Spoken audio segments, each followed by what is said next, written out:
With all the drama around property, particularly residential property prices and the fact that they seem to be coming back now, a lot of people wonder what is the difference between residential property, industrial and commercial and whatever. And the guy to talk to is Jason Huljich, who is the joint CEO of Centuria Capital. Jason, thanks for joining us. Thanks for having me. Did I pronounce your name right? You did. Yeah. Spot on. The J is a... Not many people get it right. I think you've corrected me over the years. Now, mate, just as a side view, because even though you're entrenched in commercial property, you understand the property market generally. Do you think the worst of the house price falls on the residential front behind us? Look, it seems to have stabilised and heading the right way. We're seeing, what we're seeing with the developers is it's a lot harder to get started now, because to get the debt from the, especially from the banks, they need the pre-sales. Yeah. And pre-sales are pretty non-existent at the moment. So Yeah.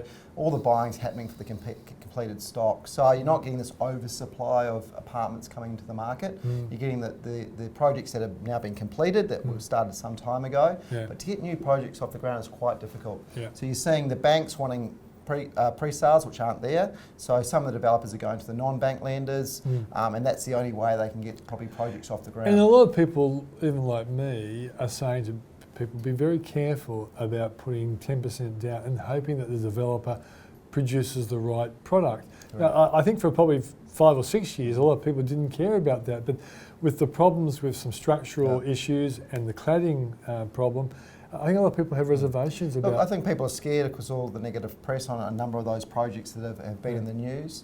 I think what we'll see is, there's been a lot of smaller developers, unknown names, developing property all around the country. I think what we'll see is a flight to quality, to the name brand. So the Mirvacs and groups like that have been developing apartments for 30 years and are known for quality.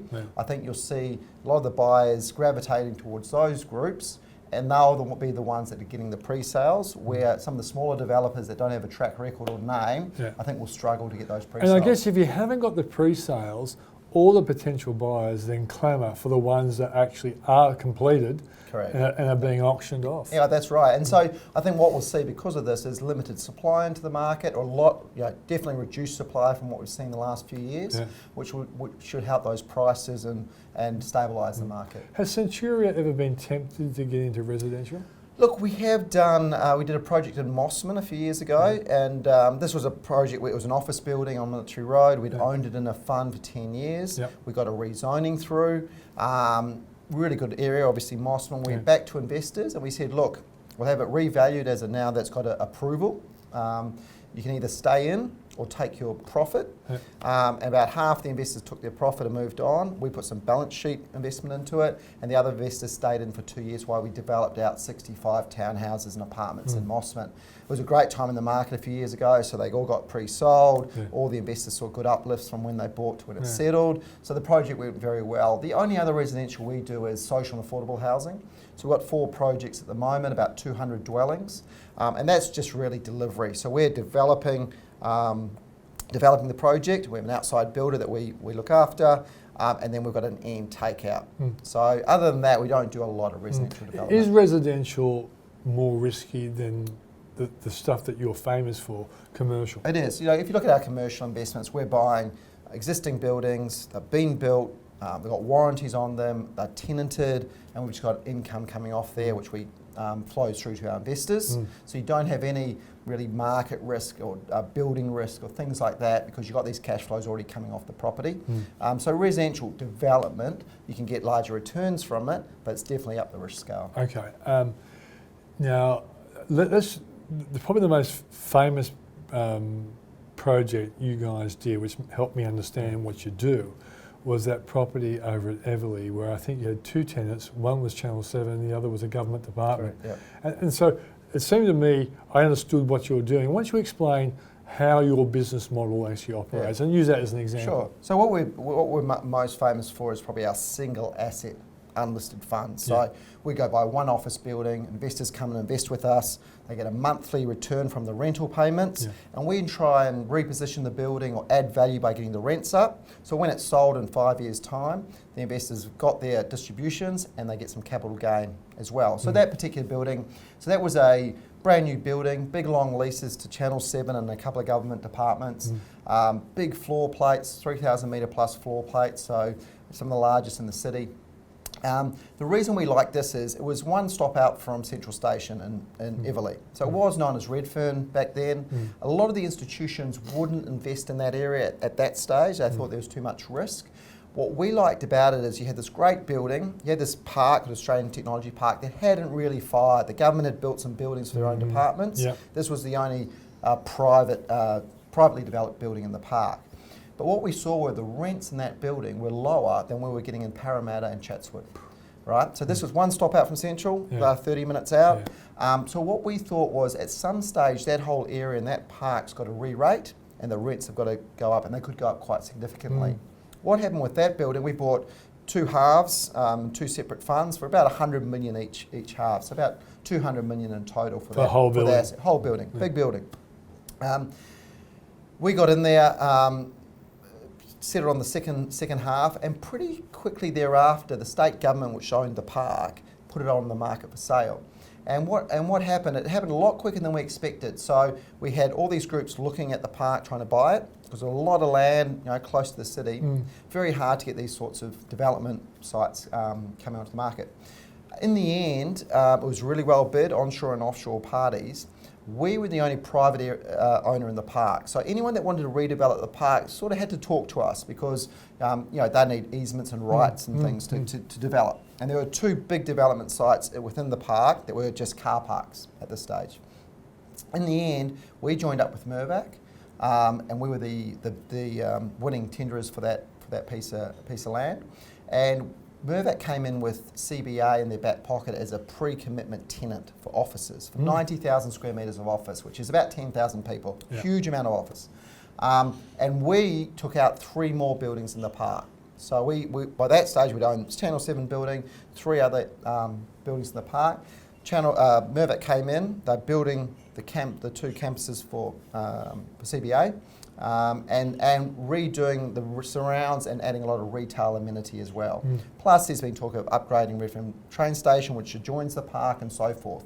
So as soon as they came in, they also sold down 2/3 of the development. So they took 1/3, Sun Super came in for 1/3, and AMP came in for 1/3. So it went from an area where no institution would invest to 3 of the biggest institutions in Australia all investing. So it became institutional grade. Pretty much from then on, as we saw the demand increase and supply tighten in Sydney CBD, we really saw rents take off. So rents in our original building were sitting at about $370, $380 a metre. Worse than Parramatta. Worse than Parramatta. We're now getting rents in that $825 a metre. So they've more than doubled in 5 years' time. You still own the building? We still own the building. It's gone from a value of, say, 200 to close to 400 million. So we've made really good returns for our investors. They've been getting returns of about 8% plus per year. And when you eventually sell it, what's the split? For the people who are part owners of the building. Sure. So how it works is we make a performance fee. So if we do a good job, we take a share of the profit. So what we do in that particular fund was once investors have got a 10% IRR each year, we'll take 20% of the profit. So most investors are pretty happy with that. If they can get 10% a year and we can take a minority stake of the profit, most of them are very happy with that. Good stuff. Okay. Now, let's just talk about a new fund you've got, but just tell us what you're seeing about the commercial property market in Sydney and the other capital cities. Really strong, particularly Sydney and Melbourne. So if you look at Sydney, the vacancy rate, which is the big metric in commercial property, so how much is vacant in all the office buildings in the city. So at the moment in Sydney it's about 3.7%. That sounds low. It's a record low. Because if you think about it, you're never going to be 100% full. People are always moving and so forth. So this is about as low as it gets. So in the 3s is very, very low. So Melbourne's about 3.3, so that's the lowest. Sydney's 3.7. So record lows, which means all the buildings are full. Not a lot of supply coming on. So the big thing that can disrupt the commercial markets, if people build a lot of buildings, there's all this vacancy and then rents can drop, right? Because people are fighting to get tenants into their building. There's not a lot. There's about 5 projects being built in the CBD at the moment. So there's a couple down at Sydney? Yeah, in Sydney. So you've got AMP redoing their building on the top of Bridge. You've got Land Lease down at Circular Quay. You've got Wynyard. You've got 60 Martin Place, which investors doing. And then you've got the Macquarie buildings, which they're going to be building over the stations in Martin Place as well. So most of those are all very highly pre-committed. So they've already got tenants signed up for this space. Sure. So what usually happens is these tenants are moving out of an older building into these newer generation buildings. So what happens then is buildings they're coming out of usually get taken out of the market for a couple of years to be refurbished and brought up to scratch. So it doesn't affect the vacancy. So look, a normalised vacancy, if you go historically in the major markets, is sort of 8, 9, 10%. Yeah, Right? So we've still got a big buffer to go. Right. So the markets are very strong. We've seen really good, strong rental growth because of this demand. Melbourne's the same. Melbourne's had huge population growth. The rents in Melbourne are about half Sydney CBD rents. So what you're seeing a lot of growth down there. So if you're a national group with offices in Sydney and Melbourne, if you're going to increase headcount, you probably do it in Melbourne because the rents are so much cheaper down there. Yeah. In the other markets, you're seeing positive in all the markets. So the markets that have struggled over the last 5 or 6 years have been Perth and Brisbane because of the mining downturn. They lost a lot of tenants out of their space, and both of them are quite reliant on the mining and energy sectors for tenants in their office buildings. So Perth got to about 23-24% vacancy. Gee. Very, very high, and right in the middle of the mining downturn. Now you've seen that reduce. It's now down to about 18%, so it's getting better. In Brisbane, it peaked about 16-17%. It's down to about 12%. So even the markets that have struggled are getting, the take-up's been really, really good. Yeah. Then you've got sort of Canberra and Adelaide. And what we see in those markets are the smaller markets, but if you've got the high-quality buildings, the buildings built in the last 10 years, very low vacancy.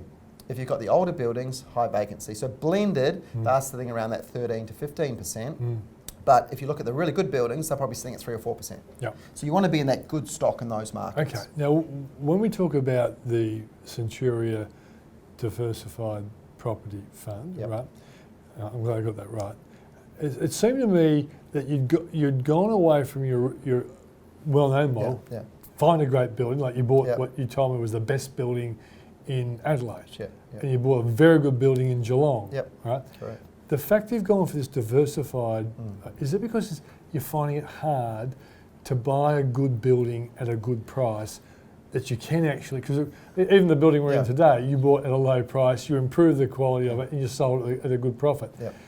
Are you finding at the moment, because the market has such low vacancy, you have to pay a lot to get a good building that you might want to improve? There is a lot of demand for yield at the moment, right? So in the last 3 months, because the cost of funding has come down so low, like we're locking in 5-year debt at 2.4%, right? So, and you're a business and you're getting away with it. It's amazingly low rate. So because of that, a lot of people are looking at property, and there's a lot more demand. But that wasn't the main reason we got into diversified fund. We've got a lot of tenants a lot of investors that like coming into those single asset funds, but they're usually a 5-year term. So you put your money in, you're locked in for 5 years, you're getting your monthly distributions, hopefully getting capital gain at the end as well.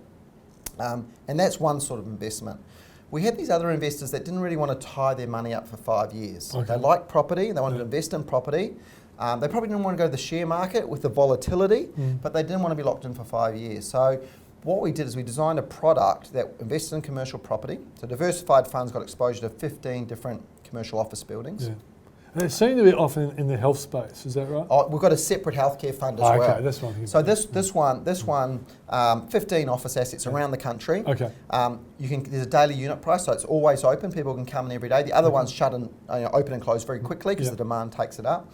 So you can come in, you can put from $10,000 up investment.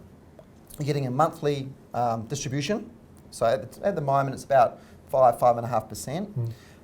But this has redemption as a monthly redemption. So if you want to get out every month, you can put your redemption request in and you can actually get out of the investment. So it's sort of a hybrid between our closed-end fixed funds and a listed REIT, which we've got 2 of as well. So it seems, and because it's got daily unit pricing, monthly redemptions and so forth, it can sit on all the wrap platforms. So the advisors can put their clients into the fund and it can sit on the wrap. So it suits those advisors whose clients use all the major wrap platforms. Would you ever have a liquidity problem where everyone, say a big GFC type crash, everyone wants to get out at the same time? Look, if you look at, this fund's been going for just over 3 years. We have an amount set aside every month. So we hold about 20% 80% of all our assets, so there's 15 buildings, that's about 80% of the assets, 20% are in liquid assets. So we have a Vanguard cash fund and a Vanguard REIT fund. So within 2 days we can get the money back to satisfy redemptions. So we have a sum of money there every month available for redemptions. Last 3 years, we've never got close to hitting that amount. So people have invested in, they're getting the return, they like the return. If the circumstances change, they ask for redemption and they can come out. The time when it can come is something like a GFC. And the GFC, if under the Constitution, if we have more redemption requests than we have available, then it's prorated. So it's prorated for those that want a redemption, and then the next month. So if someone wanted to put 10,000, they might only get 7,000. Correct. And if there was a rush on that redemption picture, but we have not seen that yet. And your argument would be, well, there might be a GFC crash. It has no impact on the businesses that are renting. Therefore, over time, there won't be a major issue. If you look at two things, if you look at the GFC, we probably had, we've got 550 tenants across the portfolio.